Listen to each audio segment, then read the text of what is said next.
What is the purpose of art? Is it to decorate our walls, to entertain us, to provoke us, to make us feel something? From cave paintings made thousands of years ago to the latest digital installations in modern galleries, art has been with us at every stage of human history.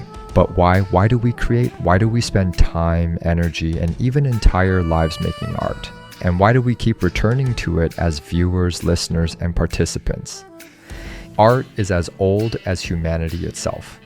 Before written language, before civilization, before agriculture, there was art. Think about the cave paintings at Lascaux in France, estimated to be over 17,000 years old. Images of bison, horses, and deer painted with natural pigments. These weren't just random doodles. They had meaning. They were probably used in rituals to pass down myths or to call on spiritual forces for protection. Fast forward thousands of years. The ancient Greeks also thought deeply about art. Plato saw art as dangerous. It imitated reality and could mislead people. Aristotle, though, argued that tragedy in theater had value because it allowed people to experience catharsis, purging emotions like pity and fear through drama. Think of Sophocles' Oedipus Rex. Watching a man's fate unravel wasn't fun, but it was profound. Even in its earliest forms, art wasn't decoration. It was a tool for meaning making, for expression, for survival. One of the clearest purposes of art is communication. Before alphabets, humans carved symbols on stone or told stories through pictures. The Bayeux Tapestry, for example, is not just a work of art.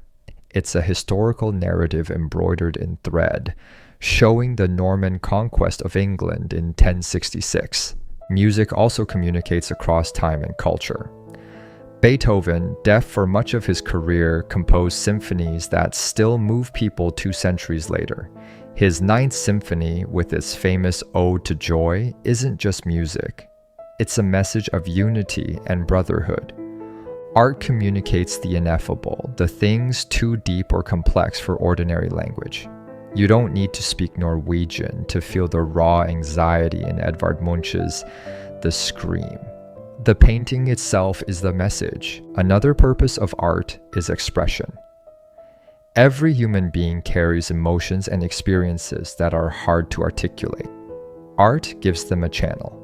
Think of Vincent van Gogh. He painted not just what he saw, but what he felt. His swirling skies and blazing colors weren't photographic. They were expressive. His Starry Night is less about astronomy and more about the turmoil and wonder of his inner life. Or take Frida Kahlo. Her paintings, self-portraits filled with surreal imagery, expressed her chronic pain, her complicated relationships, and her identity as a Mexican woman. Her work is so personal that looking at it almost feels like reading her diary. Expression is also why people journal, write songs, or dance. The act itself is cathartic. That's why art therapy works. Drawing or sculpting lets trauma emerge without words. And for the audience, this expression resonates. When Adele sings about heartbreak, millions feel less alone. Expression creates connection. But art isn't always comforting. Sometimes its purpose is to provoke, to challenge, to disturb. Pablo Picasso's Guernica is a perfect example. Painted in 1937, it depicts the horrors of the bombing of a Spanish town during the Civil War. Fragmented figures, screaming horses, shattered bodies. It's chaotic, unsettling, unforgettable. Picasso wasn't aiming for beauty. He wanted the world to confront the brutality of war. Literature does this too. George Orwell's 1984 is not a pleasant book. It's bleak, oppressive, terrifying. But its purpose is to shake us awake, to warn us about the dangers of totalitarianism and surveillance. Film also provokes. Think of Stanley Kubrick's A Clockwork Orange. Many found it shocking, even repulsive. But that was the point. It forced audiences to think about free will, violence, and morality. Provocative art prevents complacency. It doesn't let us look away.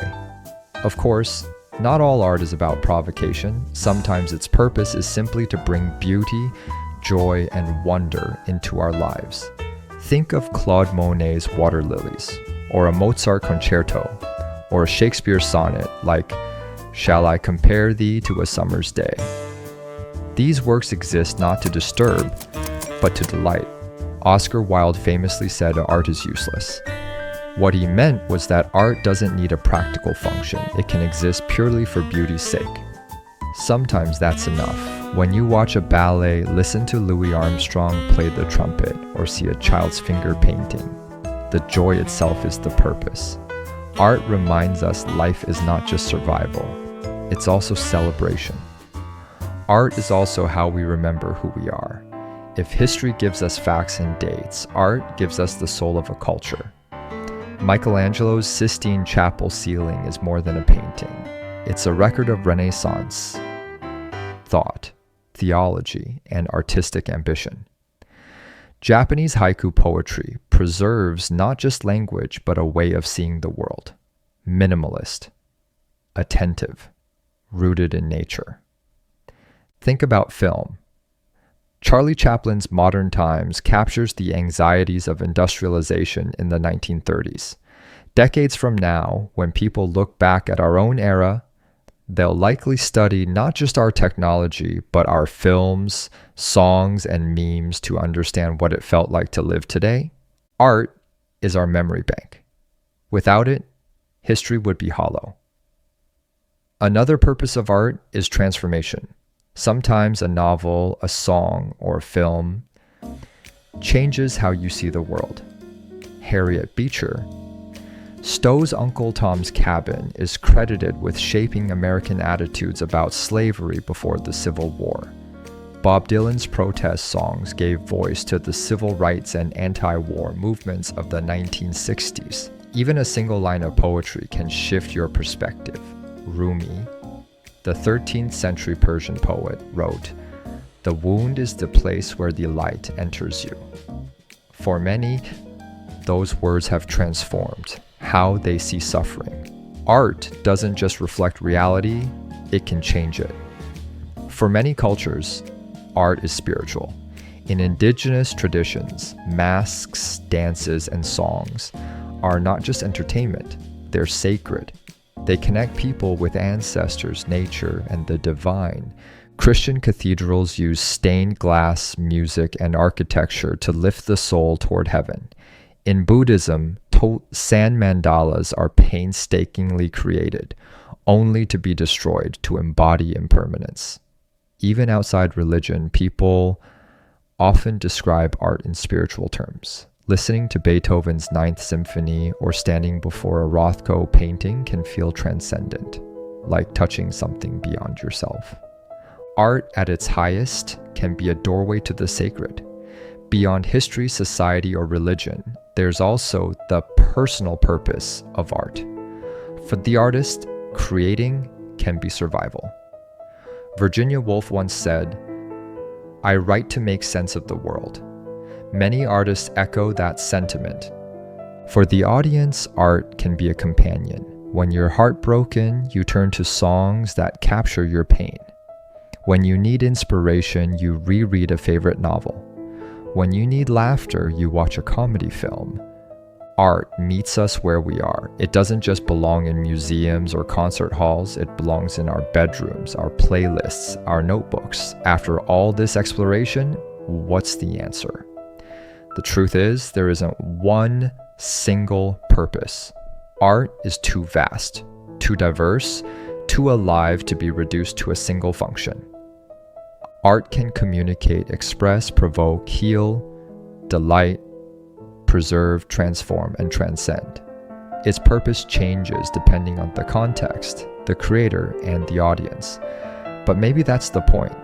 The purpose of art is not fixed. It's dynamic. It evolves with us. It reflects the complexity of being human. And perhaps the deepest purpose of art is this: to remind us of our shared humanity, to bridge the gap between self and other, past and future, inner world and outer reality. Art makes us more human. So what do you think? What's the purpose of art for you?